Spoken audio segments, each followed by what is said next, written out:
Hello guys, you're welcome back to my channel. My name is Tessie. Good morning, good afternoon, and good evening to you all, depending on where you are watching from. Hope you all are doing well, and thank you so much for stopping by. Obasanjo meets Wike, Mankind, and Autumn over 2023 presidential election. And please, before we get into it, please, if you're just watching for the first time or you've been watching without subscribing, please do us a favor by clicking on the red subscribe button down below to subscribe. Also on the notification button. In that way, anytime we upload a new video, they will notify you. And I pray that the same way you all are supporting us here in this channel, God will definitely send people that will support you in whatever you are doing in life, in Jesus' name. Amen. This news here reads, 3 governors of the People's Democratic Party, PDP, yesterday night met with former President Olusegun Obasanjo behind closed door in Abeokuta, Ogun State, over coming 2023 presidential election. The governors were Nyesom Wike, Rivers State, Seyi Makinde, Oyo State, and Samuel Autumn of Benue State. Also at the meeting was former Cross River State Governor Donald Duke. They arrived at Obasanjo's residence at the Olusegun Obasanjo Presidential Library 6:40 p.m. in a long convoy and went straight into a closed-door meeting with the former president. Wike led the PDP leaders to informed 6 supporters of the former president of his presidential ambition, speaking with journalists shortly after the meeting.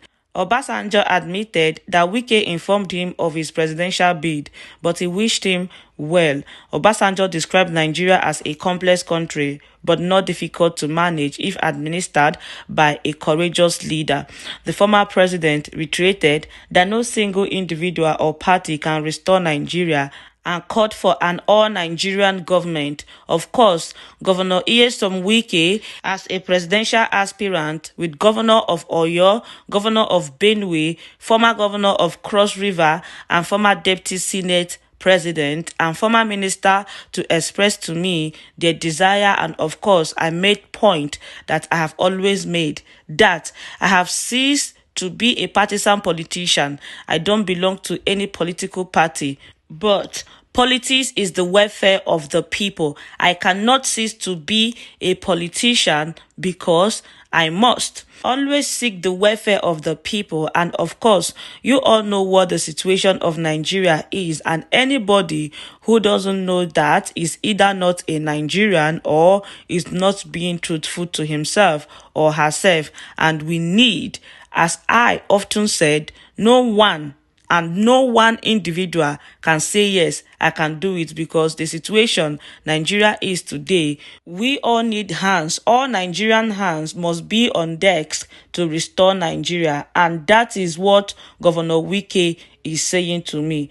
Courage, he doesn't lack it. And if you have courage, you have the conviction to speak your mind, well, you will have a saying in this part of the world that a person who speaks the truth all the time may not even get a match paid for him, because you will incur the displeasure of people. But you need the truth to be spoken and to get ourselves moved Nigeria on the path of unity.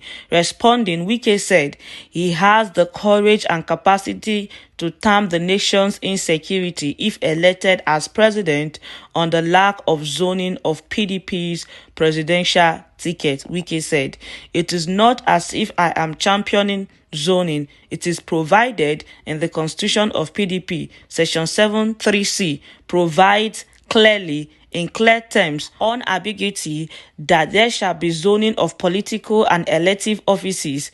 That is what we are talking about in Nigeria. All right, my people, and that is it for you all. People should be very careful, because they are coming again. They have started again. Remember that if you miss it this time around, it is another 8 years. 8 years of suffering, hardship, crying, and garnishing of teeth.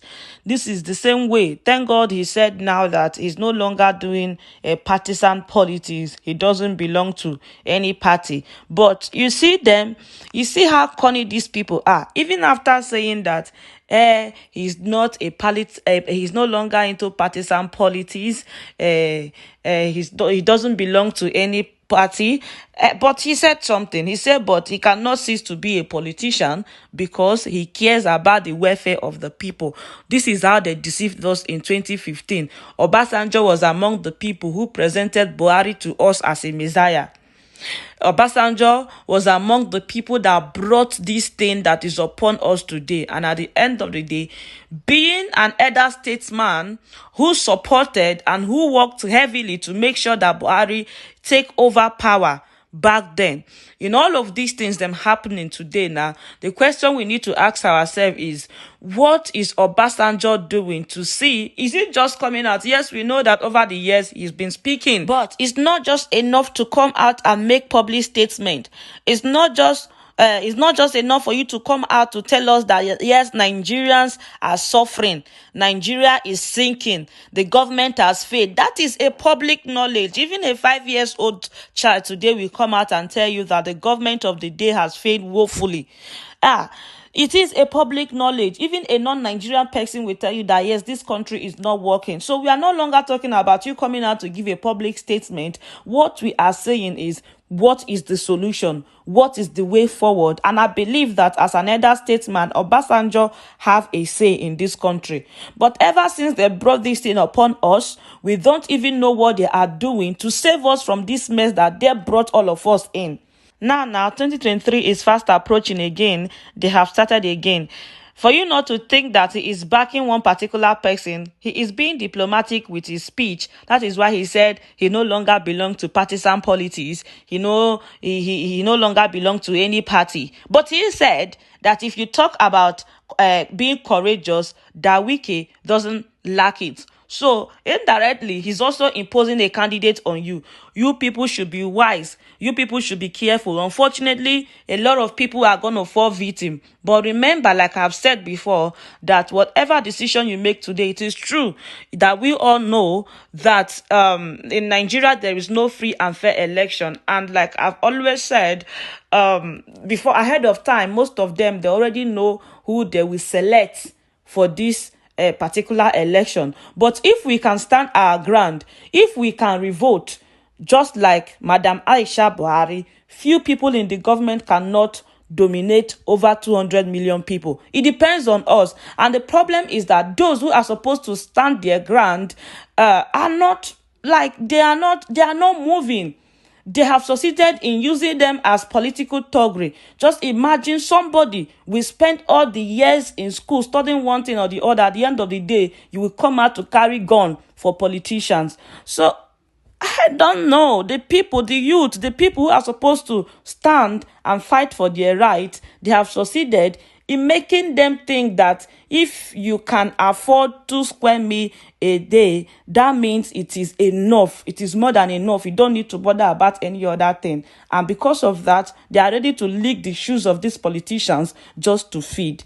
I don't know what you guys think, but this is the news for you all. I'm just going to leave you all to share your thoughts with me on the comment section. All I have to say is shine your eyes. Let me know what you think. Don't forget to share, like, and subscribe, and I'll see you all in my next video. Bye-bye. Bye.